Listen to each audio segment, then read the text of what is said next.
আল্লু অর্জুন নাকি একজন মানুষের মৃত্যুর কারণ।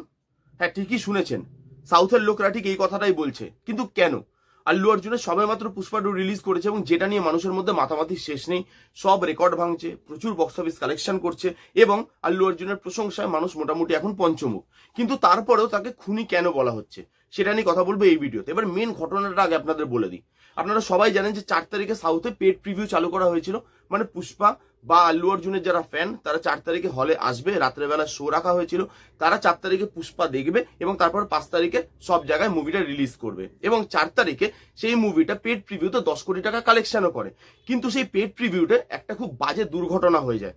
সেটা হচ্ছে হায়দ্রাবাদের একটা হলে এরকম পেড প্রিভিউ চলছিল, সবাই পুষ্পা দেখতে এসেছিল, সেখানে আল্লু অর্জুন এবং পুষ্পার টিম সারপ্রাইজ ভিজিট করতে যায়, কাউকে না জানিয়ে হলে চলে যায় যে আমরা লাইভ রিয়াকশন দেখবো, পুষ্পা 2 দেখতে দেখতে মানুষ কিরকম রিয়াকশন দিচ্ছে সেটা আমরা দেখবো, অডিয়েন্সকে সারপ্রাইজ করব।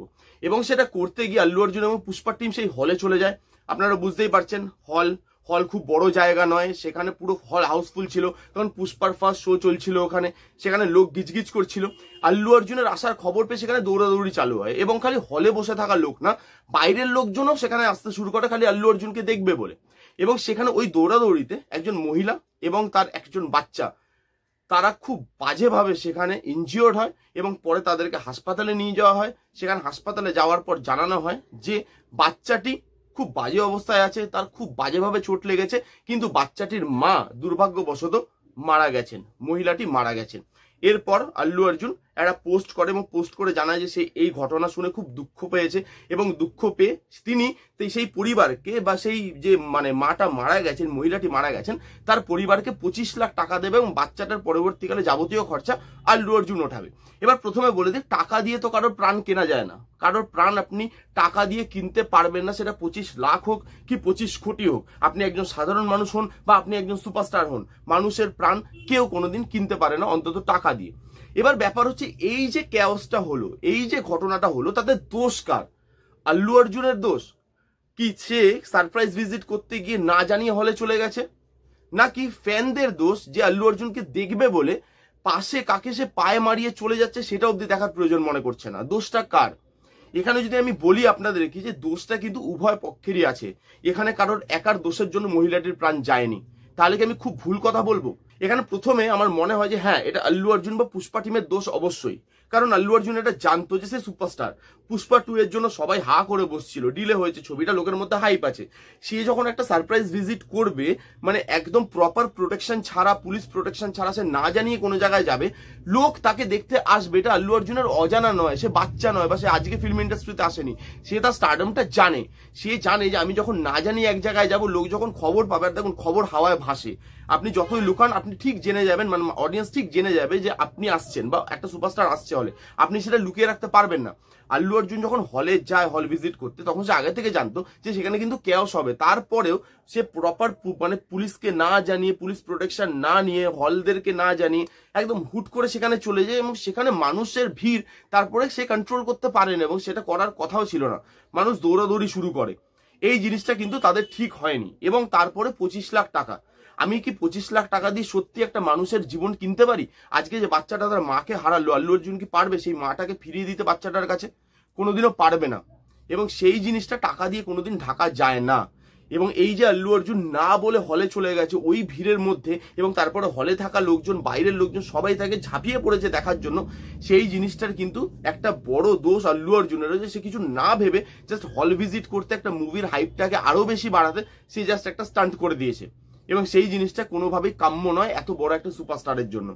এই ছিল আল্লু অর্জুনের দোষ বা পুষ্পা টিমের দোষ। এবার আমি বলবো যে অডিয়েন্সের দোষটা কোথায়। দেখুন, আমাদের এখানকার ফ্যান বা হিন্দি বা বলিউডের ফ্যানের সঙ্গে সাউথের ফ্যানের না একটা ডিফারেন্স আছে। সাউথের ফ্যান যারা হয় তারা না স্টারদেরকে বা সুপারস্টারদেরকে ভগবান বলে মানে, মন্দির তৈরি করে, পুজো করে, তাদের নিজের পকেট থেকে টাকা খরচা করে ফ্যান মানে সুপারস্টারদের জন্য, সেই ফ্যান ফলোয়িংটা আলাদা। সাউথের মুভি, যে মুভিগুলো আপনি 10 মিনিটও দেখে মানে বসে দেখতে পারবেন না, দেখুন আজকে বাহুবলী আসছে, কেজিএফ আসছে, পুষ্পা আসছে, বিভিন্ন ধরনের সিনেমা সাউথের আমরা দেখছি এবং সাউথের বিভিন্ন সিনেমার আমরা প্রশংসায় পঞ্চমুখ। কিন্তু সাউথের এরকমও সিনেমা আছে যে সিনেমাগুলো আপনি 10 মিনিট বসে দেখতে পারবেন না, সেই সিনেমাগুলো সাউথের লোকজন হলে গিয়ে সুপারহিট বানিয়েছে, তাদের স্টারকে সেই স্টারডমটা দিয়েছে। এবার আমার একটাই কথা, যে আপনি একটা লোকের ফ্যান হতেই পারেন, তাতে কোনো অসুবিধা নেই, কিন্তু আপনি একজন লোকের ফ্যান মানে বাকি লোকদেরকে আমি দেখবো না, সেটা যেন না হয়।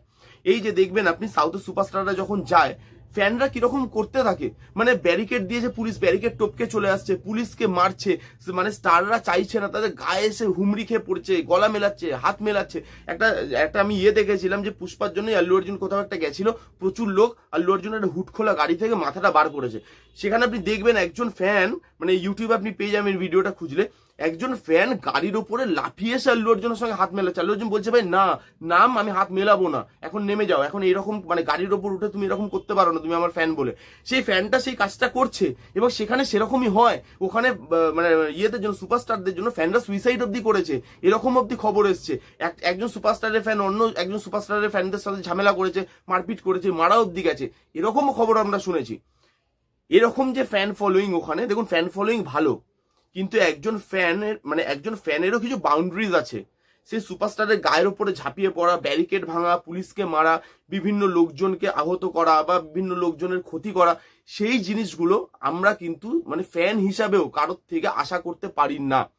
ফ্যানেরও একটা বাউন্ডারিজ আছে। একজন সুপারস্টার এসছে, তুমি তার ফ্যান, অবশ্যই তুমি তার কাছে যাবে, হাত মেলাবে, তোমার জীবনের স্বপ্ন সেটা, তুমি তাকে ফলো করো, তুমি তাকে অ্যাডমায়ার করো। কিন্তু তাই বলে তুমি অ্যাডমায়ার করতে গিয়ে বা তুমি তাকে ফলো করতে গিয়ে বা তুমি হাত মেলাতে গিয়ে অন্য একজন মানুষের প্রাণ চলে যাচ্ছে, সেটা কিন্তু ফ্যানরাও করতে পারে না। এখানে এই দুজনেরই সমান দোষ আছে বলে আমি মনে করি। এক তো আল্লু অর্জুন প্রথমত না জানিয়ে কেন যাবে কোনো জায়গায়, এত বড় সুপারস্টার হওয়ার পর এটুকু জ্ঞান তার মাথায় থাকা উচিত যে হট করে আমি কোনো জায়গায় যেতে পারি না, আমাকে দেখার জন্য কোটি কোটি মানুষ বসে আছে, সেখানে সে কেন যাবে। এবং ফ্যান হয়ে তাদেরও একটা দোষ আছে, যে ফ্যান হয়ে কেন একজন সুপারস্টার যখন আসছে তখন পাশে একজন বাচ্চা, একজন তার মা মানে মাটিতে পড়ে যাচ্ছে, তাকে পিষে আমি করছি চলে যাচ্ছি, তাকে পদপৃষ্ঠ হয়ে মারা যেতে হচ্ছে, এরকম ফ্যান হব কেন আমি? এরকম ফ্যান ফলোইং এর দরকারটা কোথায়, যেই ফ্যান ফলোইং মানুষের জীবন নিয়ে নেয়? আমার মতে এদের দুজনেরই দোষ। আপনারা আমার সাথে কারা কারা একমত কমেন্ট করে জানান। আপনাদের যদি কোনো মতামত থাকে সেটাও আমাকে কমেন্ট করে জানাতে পারেন। এই ছিল ভিডিও, ভালো লাগলে প্লিজ করে থামস আপ, লাইক করবেন, কমেন্ট করবেন, শেয়ার করবেন। দেখা হচ্ছে নেক্সট কোনো ভিডিওতে, ততক্ষণ bye bye, take care and be safe.